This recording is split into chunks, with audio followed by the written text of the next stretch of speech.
अगला वीडियो देखिए पुण्यात्माओं, बंद दिमाग के सारे पट खोल देगा। डायरेक्ट परमात्मा ने कह दिया, डायरेक्ट सतगुरुदेव जी ने अपने मुख से डायरेक्ट कह दिया कि सतलोक में कौन बैठा है। ये भ्रमणा तोड़ने के लिए कि गुरु और परमात्मा अलग नहीं। कबीर की भक्ति में, इस सत भक्ति में कबीर ही गुरु रूप में आता है। तो परमात्मा इस सत्संग में, छोटे से सत्संग में, इस सत्संग में 2 पॉइंट है पुण्यात्माओं, हमने पकड़ने पड़ेंगे। सबसे पहला पॉइंट इसमें यह परमात्मा सिद्ध करेंगे कि जिस प्रकार आज हमारे बड़े भाई सतलोक आश्रम मैनेजमेंट हरियाणा वाले, क्योंकि ये लोग खुद घटिया कर्म करते हैं, उल्टे काम करते हैं, राजनीति करते हैं, आरक्षणबाजियां करते हैं, सारे वो कुकर्म करते हैं जो भक्ति मार्ग में आने के बाद नहीं करने चाहिए। इनके पीछे पीछे देखा देखी में इनको श्रेष्ठ भगत समझकर, गुरुजी के परिवार रिश्तेदार वाले समझकर, गुरुजी से काफी सालों से संगति, ये सोचकर कि ये लोग काफी वर्षों से गुरुजी की संगत में रहे हैं, इनको बहुत अच्छा भगत मानकर बेचारी संगत भी भेड़ चाल में जैसा ये करते हैं वैसा करने लग गई, तो परमात्मा की मर्यादाओं से दूर हो गए। उसके बाद में क्या होता है, आपकी आंखों के सामने है अकाल मृत्यु।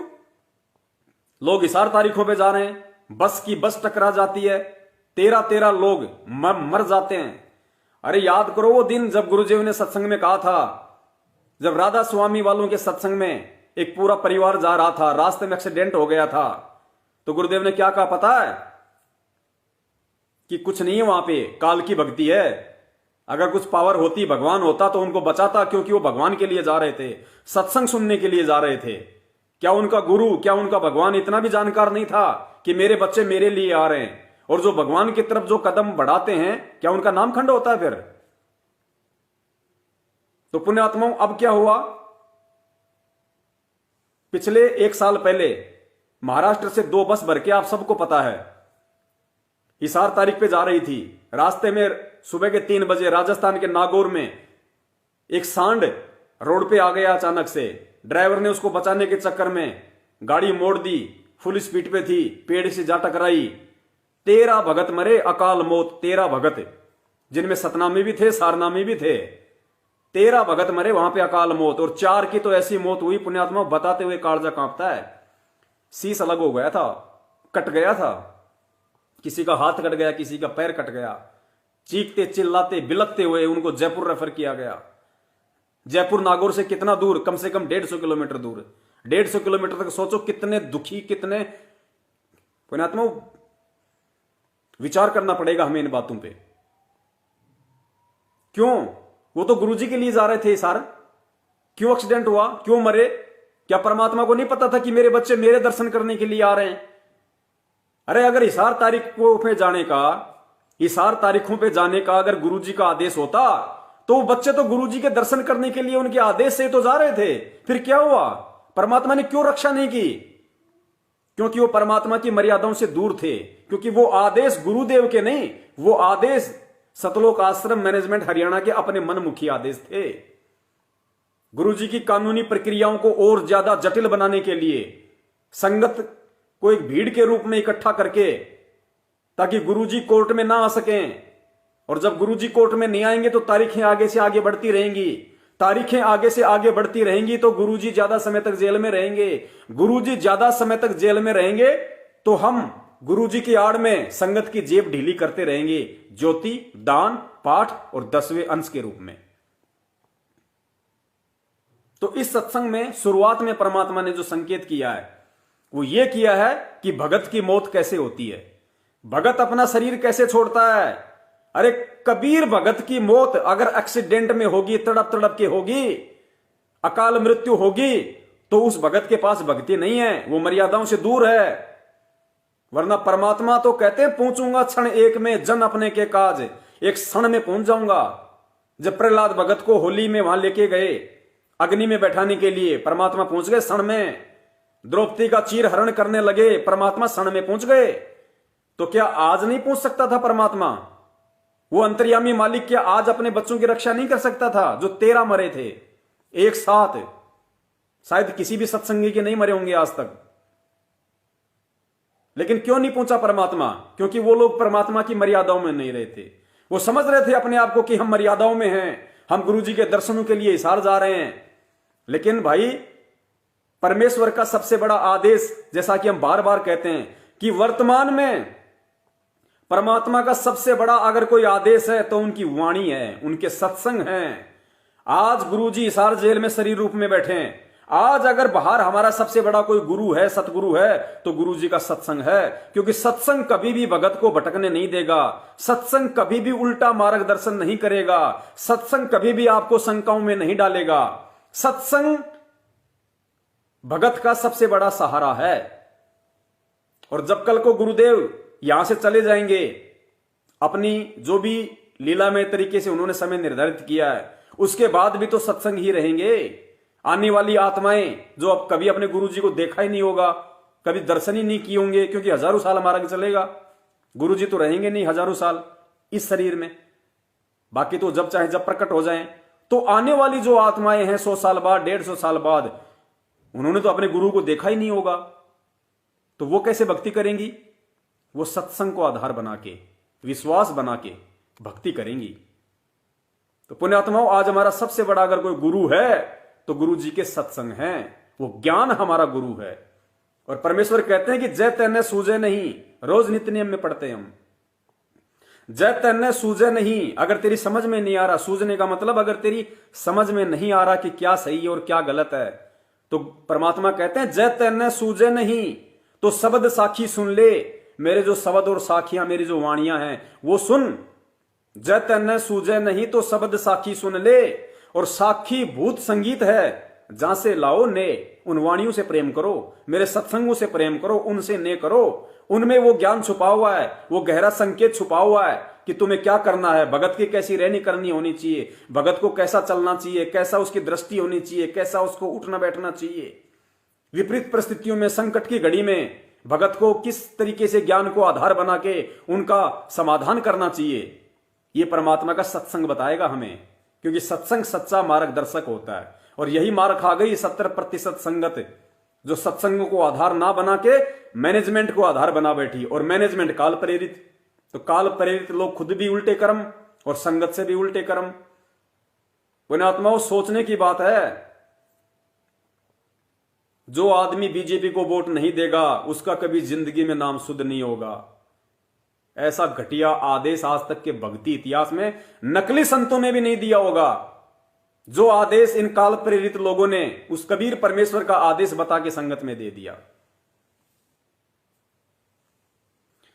तो इस सत्संग में परमात्मा सबसे पहला पॉइंट यह क्लियर कर रहे हैं कि कबीर भगत अपना शरीर कैसे छोड़ेगा।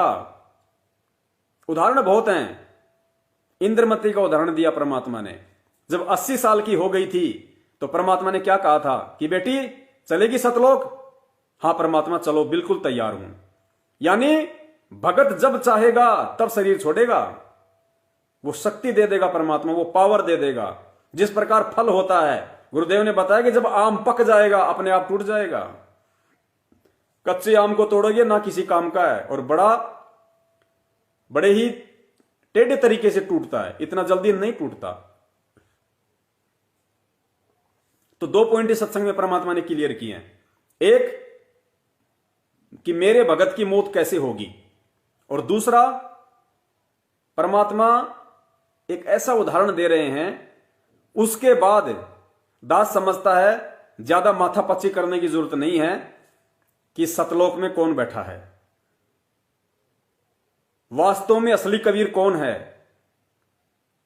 ज्यादा विचार करने की फिर जरूरत नहीं। बलजीत लहरी जो बरवाला कांड में महेंद्र का बराबर का पार्टनर था, पुण्यात्माओं, यहां अगर परमात्मा उस बलजीत और उसके परिवार के विषय में अगर 2 शब्द अच्छे कह रहे हैं तो ध्यान रखना, परमात्मा ने गलत तो महेंद्र के लिए भी नहीं कहा, जबकि साक्षात काल का एजेंट है। गलत परमात्मा ने अपने बेटा बेटी के लिए भी नहीं कहा, अपने बेटी के लिए भी नहीं कहा जो आज भगोड़ा बन के घूम रहा है। तो भगोड़ा बनने वाला कौन होगा, ये तो हमें विचार करना है। गलत परमात्मा ने महेंद्र को भी नहीं बताया अभी तक स्पष्ट रूप से, सीधे तौर पे। जबकि बरवाला कांड किसने करवाया? 18 तारीख की रात को पुलिस की सेटिंग से आश्रम से कौन भाग के गया? आज तक कौन भगता हुआ फिर रहा है? भगोड़ा बन के कौन छिप रहा है? क्या भगत भगोड़ा बन के घूमेगा? गलत परमात्मा ने उनको भी नहीं बताया, और ना परमात्मा बताएंगे। परमात्मा का तो मकसद यह है कि किसी भी तरीके से ये आत्माएं भक्ति पे लगी रहें। परमात्मा दूर नहीं करना चाहते, चाहे दुष्ट हो चाहे सज्जन हो। परमेश्वर की वाणी है कि कबीर कपट से भक्ति करे। अगर कोई मन में छल कपट रख के भी मेरी भक्ति कर रहा है, कबीर कपट से भक्ति करे, उसको भी अपनाऊं, साम दाम दंड भेद से फिर सीधे रास्ते लाऊं। ये परमात्मा की वाणी है। तो बलजीत का उदाहरण देके परमात्मा कह रहे हैं। और जब बलजीत का जो पिता था, जब उसका अंतिम समय आया शरीर छोड़ने का, तो गुरुदेव अपने मुख कमल से कह रहे हैं कि उसने शरीर छोड़ दिया और 1 घंटे बाद वो फिर वापस शरीर में आ गया और वापस आके क्या संदेश दे रहा है कि बच्चों अच्छे से भक्ति करना। और भाई मैं तो सतलोक गया था और सतलोक से आ रहा हूं और वहां भंडारे चल रहे हैं, वहां पे गुरुजी बैठे हैं। पुण्यात्माओं, ये बात सत्संग के माध्यम से परम पूज्य सतगुरु रामपाल जी महाराज जी कह रहे हैं, हमारी बंद आंखों के पट खोलने के लिए। उस बलजीत के पिताजी को निमित्त बनाया परमात्मा ने ये शब्द कहने के लिए, ताकि जो बाकी संगत है, जो लोग ये सत्संग सुनेंगे, वो इस बात पे विचार करें, इस पॉइंट को गहनता से सोचें कि वो आत्मा क्या कह रही है कि भाई मैं सतलोक जाके आया हूं, गुरुजी मुझे सतलोक लेके गए थे और वहां तो भंडारे चल रहे हैं और वहां तो सतगुरु बैठे हैं। गुरु बैठा वहां पे अपना। गुरु कौन था उसका? बलजीत के पिताजी का गुरु कौन था? संत रामपाल जी महाराज। तो कौन बैठा था सतलोक में? संत रामपाल जी महाराज। तो इस कबीर भक्ति में इष्ट और गुरु क्या अलग हुए? नहीं हुए। जब हमारा गुरु ही सतलोक में बैठा है, भंडारे वहां चल रहे हैं, तो पुण्यात्माओं सतलोक का राजा तो एक ही है, कबीर परमात्मा। तो वो कबीर परमात्मा आज हमारे गुरु रूप में आया हुआ है। यही बात समझाने के लिए परमात्मा ने इस सत्संग को चुना कि मेरे बच्चे आने वाले समय में इन चीजों को पकड़ने के लायक हो जाएंगे, मेरी बातों को कैच करने के लायक हो जाएंगे इस ज्ञान आधार से, तत्व ज्ञान आधार से। सुनना पुण्यात्माओं, और पतिव्रता धर्म को अपनाना पड़ेगा हमें। जब तक नहीं अपनाएंगे तब तक बात नहीं बनेगी। सुनिए। ये डॉक्टर कबीर परमात्मा को बोलो सतगुरुदेव की जय हो। अभी एक भक्त ने बताया, नरवाणे से आते हैं एक भक्त जिनकी बेटी ज्योति ठीक हुई थी,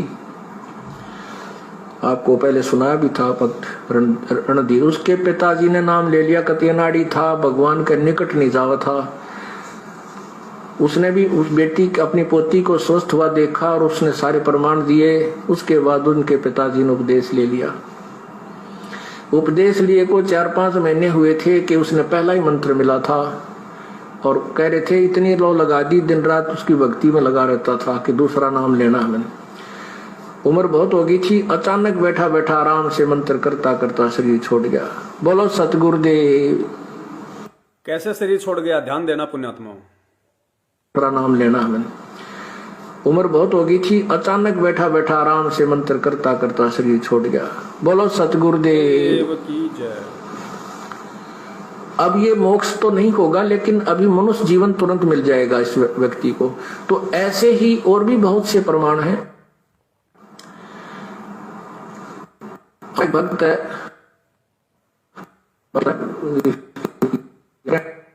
बलजीत दास वाले हैं, बरवाला के भक्त बलजीत दास, जिन्होंने यहाँ 1 एकड़ जमीन सबसे पहले उन्होंने दी थी आश्रम के लिए। इन्होंने नाम लिया, इनके पिताजी ने भी नाम ले लिया। बहुत अच्छी आत्मा थी, खूब भक्ति करी। तो अंत समय में उन्होंने आहार छोड़ दिया और शरीर बिल्कुल ठीक ठाक, कोई दिक्कत नहीं, और मंत्र करे खूब डट के। हम काशी गए हुए थे, उसको घर से यहाँ ले आए थे। वो घर इनका इधर नरवाना के आसपास है ना, उसके पास आप उधर है जींद में, जींद जिले में है गांव उनका, भूसला गांव है, भूसला खटखट के आसपास। तो वहां से अब पिताजी को, बाकी भाई वहां रहते हैं, ये यहाँ रहते हैं, यहाँ ले आए थे। तो मैं भी यहाँ आया। मेरे आते ही ने बोले गुरुजी आ जाएंगे जब शरीर छोड़ दूंगा। तो शरीर में पुण्यात्माओं क्या कह रहे हैं परमात्मा यहाँ? बलजीत के पिताजी ने कहा कि जब गुरुजी आ जाएंगे तब शरीर छोड़ूंगा। विचार करना इन बातों पे। कबीर परमात्मा के भगत की कैसे मौत होती है, कैसे अपना शरीर छोड़ता है। परमात्मा इतनी पावर दे देगा, जब चाहेगा तब शरीर छोड़ेगा। संकेत सुनिए। रहते हैं, ये यहाँ रहते हैं, यहाँ ले आए थे। तो मैं भी यहाँ आया। मेरे आते ही ने बोले गुरुजी आ जाएंगे तो शरीर छोड़ दूंगा। गुरुजी आ जाएंगे तब शरीर छोड़ूंगा। और सतलोक आश्रम मैनेजमेंट हरियाणा, अगर मुंडका के सेप्टी टैंक में जहरीली गैस से अगर भगत मर जाते हैं तो पीला पर्चा निकाल देते हैं कि सतलोक गए। फांसी खा के कोई मर जाता है तो सतलोक गए। जहर खा के कोई मर जाता है तो सतलोक गए। इस 8 तारीखों पे जाते हुए वो 13 भगत अकाल मौत मरे एक्सीडेंट में। पीला पर्चा निकाल दिया कि परमात्मा के सैनिक थे, सतलोक गए। पुण्यात्मा, प्रथम नाम वाला भी सतलोक गया, सतनाम वाला भी सतलोक गया, अकाल मृत्यु वाला भी सतलोक गया। अब आप विचार कर लेना, आप लोगों को कहां भ्रमित किया जा रहा है, कहां आपको गुरु के ज्ञान के विरुद्ध चलाया जा रहा है। यही काल की सबसे बड़ी चाल होती है। और काल ने सूक्ष्म रूप में मैनेजमेंट को अपने एजेंट रूप में यहां पे छोड़ रखा, क्योंकि राजनीति सत्सेवक नहीं, मैनेजमेंट करवा रहा है। और अगर गुरु का अगर आदेश होता इस तरीके से, अकाल मौत मरने वाले सतलोक अगर जाते तो परमात्मा ये किस्से कहानियां ना बताते, ये संकेत ना करते कि सत भक्ति करने वालों का अंतिम समय में कैसे उनका शरीर छूटता है। और फिर उस बलजीत के पिताजी ने क्या बताया कि सतलोक में कौन बैठा है, ध्यान से सुनना उस पॉइंट को। पिताजी को बाकी भाई वहां रहते हैं, ये यहाँ रहते हैं, यहाँ ले आए थे। तो मैं भी यहाँ आया। मेरे आते ही ने बोले गुरुजी आ जाएंगे तो शरीर छोड़ दूंगा।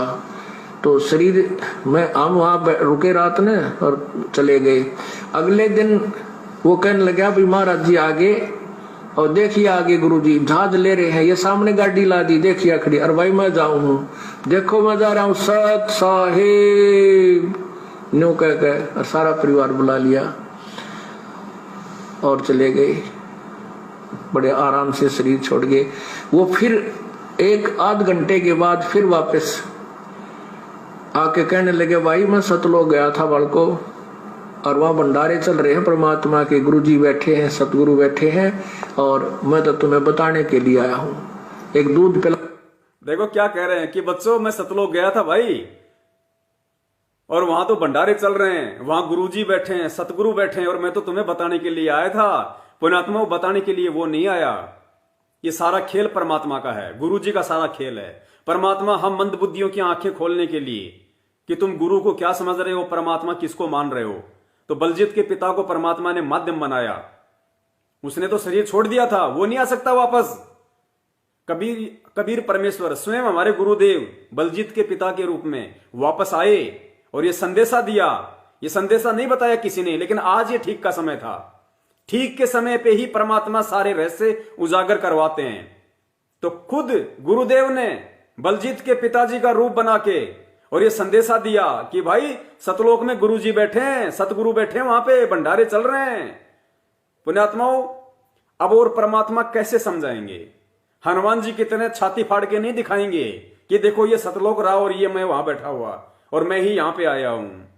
शिक्षा और तत्व ज्ञान, ये 2 सबसे बड़े इंपॉर्टेंट जो टॉपिक हैं परमात्मा ने इसीलिए दिए हमें।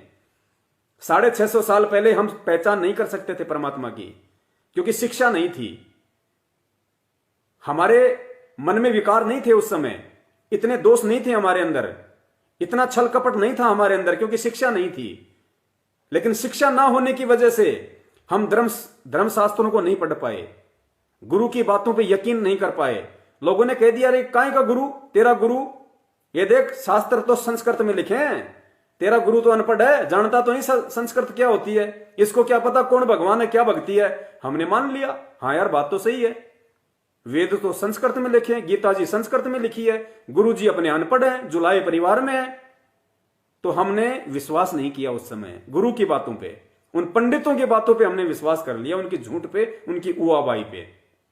इसलिए परमात्मा ने आज हमें शिक्षा दी कि शिक्षा से इनके पाप कर्म भी धोऊंगा, इनके मन की गंदी वृत्ति को भी साफ करूंगा, और शास्त्रों को पढ़ा पढ़ा के कि 650 साल पहले तो मैं अनपढ़ था, मुझे नहीं पता था।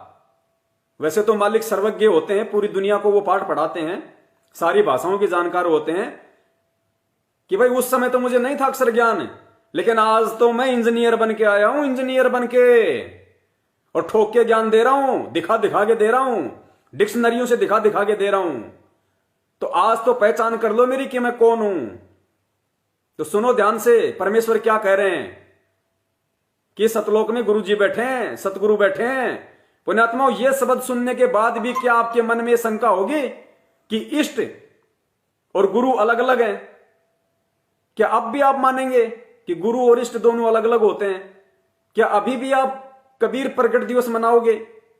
क्या अभी भी आप गुरु जी का जन्मदिन मनाओगे? ये विचार आपने एंड में करना पड़ेगा। वीडियो बहुत लंबा, ध्यान रखना पुण्यात्माओं। एडी से चोटी तक आज परमात्मा सारा भ्रम निवारण करवा देंगे, धैर्य बनाए रखना। और बीच में हमारा वीडियो डिस्कनेक्ट हो गया, कोई बात नहीं, हम दोनों को जोड़ के यूट्यूब पे डालेंगे। और यूट्यूब वाली वीडियो की हमने फिर ज्यादा से ज्यादा सेवा करनी है, हमारे भाई बहनों तक ज्यादा से ज्यादा फिर ये संदेश हमने पहुंचाना है। एक बार दोबारा सुनो परमात्मा की वचन। वो फिर एक आध घंटे के बाद फिर वापस आके कहने लगे, भाई मैं सतलोक गया था बालको, और वहां भंडारे चल रहे हैं परमात्मा के, गुरु जी बैठे हैं, सतगुरु बैठे हैं, और मैं तो तुम्हें बताने के लिए आया हूं। एक दूध पिलाओ मेरे को, थोड़ा दूध पिलाओ। वो अपने फ्रिज, बोला ताजा दूध लाइए, फ्रिज मत निकाल कर ले गए। बोले ना, तो ताजा को नहीं। फिर एक और भगत था, उनके गाय थी या भैंस, वहां से दूध लाए। जो बलजीत के पिताजी को क्या पता कि भाई फ्रिज में ताजा दूध नहीं है? बलजीत के पिता को कैसे मालूम पड़ता कि फ्रिज में ताजा दूध नहीं है? किसको मालूम पड़ सकता है? अंतर्यामी को, परमात्मा को। पुण्यात्मा, ये इशारे हैं, इन इशारों को समझना पड़ेगा।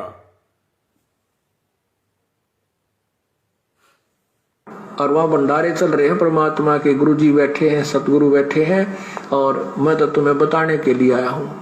एक दूध पिलाओ मेरे को, थोड़ा दूध पिलाओ। वो अपने फ्रिज, बोला ताजा दूध लाइए, फ्रिज मत निकाल कर ले गए। बोले ना, तो ताजा को नहीं।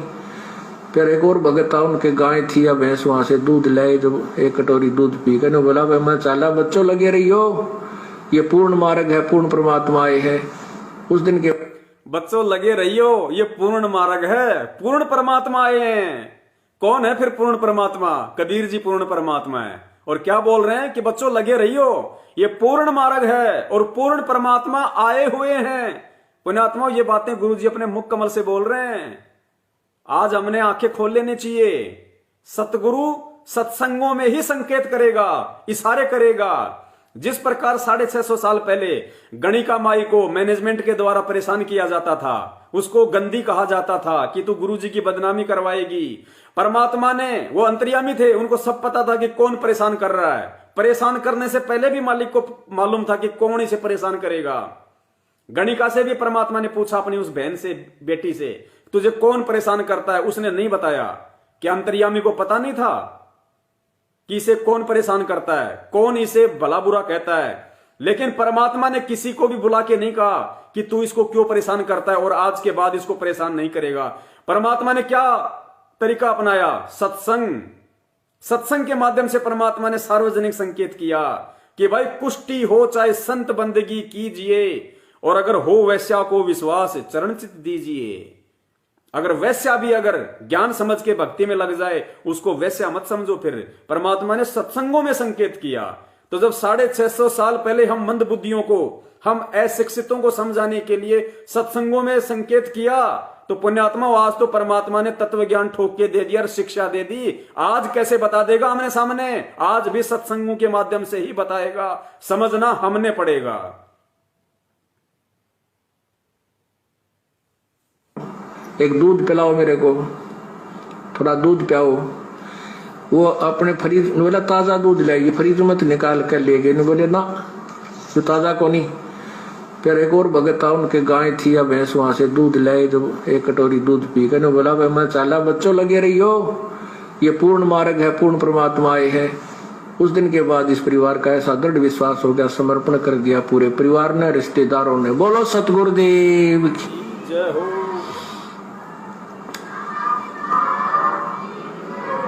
सत साहिब। मेरे पूज्य गुरुदेव स्वामी रामदेवानंद जी महाराज 108-7 साल के हो गए थे, और आखिरी सांस तक उनका शरीर बिल्कुल ऐसा स्वस्थ और लाल चेहरा था। शरीर वैसे का अस्थि पिंजर सा था। वो 40 वर्ष यहाँ जींद एक कुटिया थी, उसमें रहे हमारे, मेरे साथ, हमारे बच्चों ने वहां सेवा की। 40 दिन के बाद 24 जनवरी को यहाँ से गए उनके अपने मूल आश्रम था तलवंडी भाई मोगा, मतलब फिरोजपुर जिले में एक मोगा में आश्रम। तलवंडी भाई गए 24 तारीख को, हमारे भक्त वहां छोड़ के आए, सेवक वहां हमारे साथ उनके साथ रहते। 25 को विश्राम किया, 26 को दिन में 10 बजे अपना सुमन करते करते ऐसे आराम से बैठे बैठे और शरीर छोड़ के। बोलो सतगुरुदेव की जय हो। पुण्यात्माओं, भक्ति इसलिए की जाती है कि हमारे घर में सुख रहे, अंत समय सुथरा बीते। भक्ति इसीलिए की जाती है कि हमारे घर में सुख रहे और अंत समय सुथरा बीते, अंत समय अच्छा हो। तो बताओ भाई, आज संगत में जो अकाल मौतें हो रही है सारनामियों की, एक्सीडेंट में तड़प तड़प के मर रहे हैं, ना तो उनके घर में सुख शांति रही और ना उनका खुद का जीवन सुथरा बीता अंत का। तो बताओ फिर भगवान में गलती या भगत में गलती? तो भाई ये गलती भक्तों की है, भगवान की नहीं है।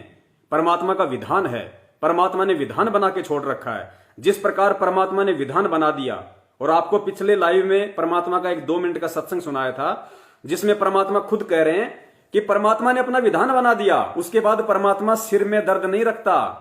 मालिक ने विधान बना दिया, माता पिता के संयोग से एक पानी की बूंद से पेट में बच्चा बनेगा, दूसरे महीने में ऐसा होगा, तीसरे महीने में ऐसा होगा, चौथे महीने में उसमें आत्मा प्रवेश करेगी, उसकी हड्डियां बनेगी, आंख बनेगी, कान बनेगी, 9वें महीने बिल्कुल बच्चा परिपक्व हो जाएगा, मां के गर्भ से बाहर आ जाएगा। तो ये परमात्मा ने एक विधान बना के छोड़ दिया, सबके साथ ऐसा ही होगा। परमात्मा सिर में दर्द नहीं लगता, परमात्मा देखता नहीं रहता कि अभी इसका बना कि नहीं बना। परमात्मा ने बीज बना दिया, आम का, घिया का, किसी भी चीज का, उसमें परमात्मा ने वो गुण डाल दिया, वो आदेश डाल दिया, उसी अनुसार वो बड़ा होगा, फल लगेंगे, फूल लगेंगे, कितनी उसकी उम्र है, सब कुछ विधान बना दिया। ठीक इसी प्रकार परमात्मा ने भक्ति का विधान बना दिया, और भक्ति का विधान बना के परमात्मा ने कह दिया कि भाई जो गुरु वचन पे डट गए कट गए फंद 84 के। और परमात्मा ने सारा सिस्टम बता दिया, सत्संगों के माध्यम से हमें समझा दिया, दिन रात आंखें फाड़ फाड़ के हमारे को जगा दिया। उसके बाद भी अगर हम गलती करेंगे, उस परमात्मा के सत्संगों को आधार ना बना के, परमात्मा के वचनों पे विश्वास ना करके अगर हम पीले पर्चे को अपना बाप बना लेंगे, तो उस बाप ने संगत की क्या हालत कर दी आज आप सबके सामने है। जिस आदमी ने पीले पर्चे को अपना बाप बनाया, उस बाप ने सबको नरक में डाल दिया। कैसी कैसी दुर्गतियां संगत की हो रही है उस पीले पर्चे के कारण, क्योंकि पीले पर्चे को ही उन्होंने अपना गुरु मान लिया, मैनेजमेंट को ही अपना भगवान मान लिया, मैनेजमेंट को ही अपना गुरु मान लिया। अरे भैया, भक्ति मार्ग में जो जिसके आदेश मानेगा वही तो उसका गुरु होता है। तो सत्सेवकों को छोड़ के 70% संगत ने किसके आदेश माने? पीले पर्चे के। पीला पर्चा कौन निकाल रहा? मैनेजमेंट, महेंद्र। तो संगत का गुरु कौन हुआ? मैनेजमेंट। तो भाई ये मैनेजमेंट जो संगत ने अपना गुरु बना लिया ना, इस गुरु में वो पावर नहीं है जो भक्तों के कर्म सुधार दे और भक्तों के प्रारब्ध में जो संकट हो, जो अकाल मृत्यु हो, उनको टाल दे। मैनेजमेंट नहीं टाल सकता। तो वापस असली गुरु को पकड़ो।